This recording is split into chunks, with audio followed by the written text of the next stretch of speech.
تو اس کو سمجھنے کے لیے ایک زمانے میں نے بڑی محنت کی ہے، لیکن ایک تو یہ کہ وہ یقین سے وہ باتیں ملتی نہیں ہیں، بعض روایات ہیں لیکن یہ کہ پھر بھی آپ یقین سے نہیں کہہ سکتے۔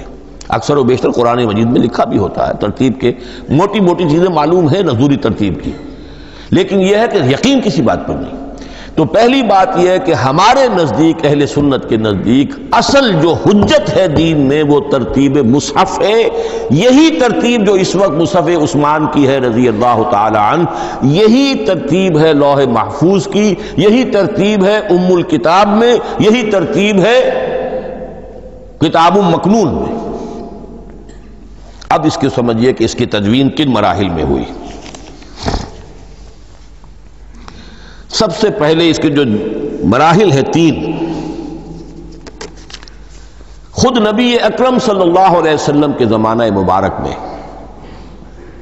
جمع اور ترتیب یہ ہو گئی، لیکن کتابی شکل میں نہیں، ما بین الدفتین نہیں۔